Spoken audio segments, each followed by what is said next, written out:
Hey, it's Brian here from quantlabs.net. I'm so pretty. Um, I just wanted to let you know I'm on the iPad I just picked up last week as it came out. I've been playing with it. Just thought I'd give you some tidbits on, as a trader, well, not a trader, but trader wannabe, I guess is the right way to put it. Some of the advantages with iPad versus the Android. I have both Android and iPad. They're both excellent platforms, but obviously each one has their pros and cons. I thought I'd. Do I look at the camera? I'm confused by this, but nonetheless, I'm focusing on you. Yeah, it's just the FaceTime's all reverse. I'm kind of still new at the world of iPhone, iPad. So like I'm saying, the Android versus the iPad, iOS, I guess. After using the iPad, without a shadow of a doubt, I have no interest in the iPhone. The apps on iPad purely versus iPhone are so different. 1,000 times much better on an iPad. As with an Android, if I probably have what I have, Android phone versus an iPhone, no problem there. But when it comes to an Android tablet versus an iPad, that's a tough one. Right now, in early 2012, in the spring, I say that because there's some excellent apps that you can only get for iPad. Specifically, I'm a big Bloomberg fan. The live TV, is you can't get on Android. That's one of the key things that I love about the iPad. Also, the iPad has some other apps that I really like. MATLAB, mobile. Can't get that for Android. So those are two clear distinctions from my point of view of why I'd go with an iPad. I have no regrets buying this thing. It's unbelievable. But there are some pet peeves, I guess you could say, I have with the iOS. Namely, the big one is the daycare of Apple. I call it the Applegate daycare treatment when I want to download an app on the App Store. Being new to it, I'm not a big fan of having to type in my password all the time just because of supposedly some set of kids that abused it, and the parents, mommy and daddy, had to pay the bills, and the rest of us have to pay the price. I don't care about the excuse. I just don't like that experience. Also, because of the Flash not being in the iOS, I'd never realized how prevalent Flash is, especially like in the Google technologies, namely things like Google Analytics or namely YouTube. The search results in the YouTube app from Apple are really, I hate to say, is garbage. Compare the the Android YouTube results are much better, much exactly what I would expect from Google or YouTube itself.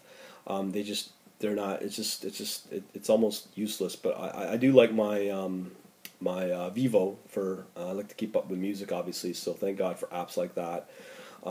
So it's a kind of a downer on that in that world.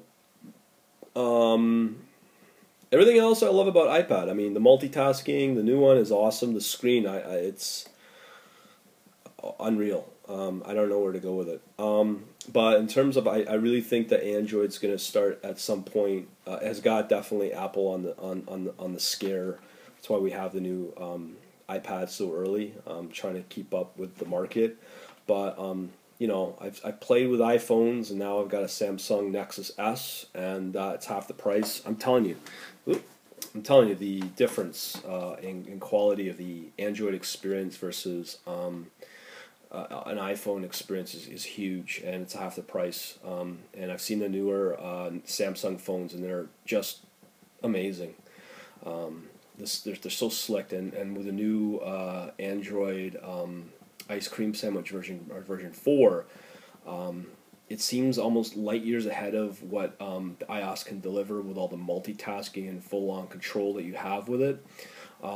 So I think at some point, and especially in Asia, Android's everywhere, and iPhone is getting out there, but it's mostly getting into the hands of more of the upper class that can afford an iPhone or an iPad. But in terms of mainstream, let's say in China or India, Android's where it's at, and that because of that will just proliferate third-party development like crazy. The other, if I was Apple, the other big concern I have with, and most people probably won't agree with me on this, but I've been following this field for, I'd even say almost 30 years, since the VIC-20s when they came out, even in television. From what I've been seen it, been there, done it. Technologies like Netscape, all the other ones that have been in prime time and then fall away years later. But the one that seems to be really surviving it right now is Microsoft, and with the new Windows 8, I've been hearing a lot of buzz on it, and just in terms of the experience of developing Windows 8 apps, and it's pretty well. And the other big thing that it has going is that I have, let's say, a 5 or 10-year-old PC, and I can basically rejuvenate the life of that computer because of Windows 8 so light, and it just brings back and makes that computer up to date, and that's probably what's going to save the PC. And a lot of the hipsters out there aren't aware of it. They're just mostly young guys and gals who just don't understand how technology works. But Microsoft is probably on something with that new version of Windows. And the other big thing that excites me about the Windows is the developer third-party experience, especially with WPF. And XAML and C# as a language, it's amazing. It's very easy to pick up. I'm a Java guy. I really like C# as a language. It's no longer about Windows versus Linux versus Unix. It's nothing to do with that. It's about the end platform, which would be either on a desktop, which, Windows 8 kind of brings back the relevancy of very old systems, as well as with the new platforms that there are new hardware devices that they may sign up big players like Samsung, I don't know, maybe Motorola, who knows, but some of the big Asian players will come in and with new Windows platforms, and not only that, but there's like 90% of all developers out there are .NET developers, so I can see a massive resurgence of like crazy applications coming aboard to eventually bring back the coolness of Windows. That's just how I look at it. I've played with, like I said, XAML and C# and just general new .NET stuff with the Silverlight. There are a lot of bashers out there on, let's say, Silverlight or anything Microsoft, but what needs to be understood is that for every basher there's probably 10 people going, well, yeah, so what? And they're just going to stay with Windows, anything Windows related and development. So there's a big resurgence on that. On the server front, again, even with the iPads and stuff, it's pretty exciting stuff. I mean, you're always going to have that world of Windows versus whatever it is, Linux, Unix, or whatever. But at the end of the day, that's where I think the excitement will be between Android and Windows, and hopefully Apple will be able to stay up to date, and I'm sure they will. But as more and more of the mainstream world in Asia and the more emerging markets, they'll come aboard. So, blah blah blah on that.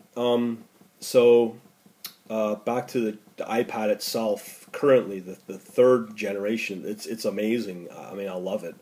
And as I said, the Bloomberg apps are amazing.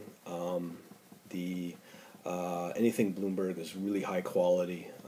And I've tried out all the other apps as well, like from CNBC, Wall Street Journal, and even Morningstar. And I like the Morningstar mobile app on Android, but because it's not a pure iPad app, it's just not there at the same level as what Bloomberg's doing. There just seems to be a lot of professionalism going on with Bloomberg, especially with a lot of the production. And I know Wall Street Journal's trying to keep up, but just their TV production stuff is just it's not doesn't have the same slickness as Bloomberg TV and Bloomberg, anything Bloomberg related in terms of the coverage with Asia and UK and all that stuff. So there's a lot of cool stuff there.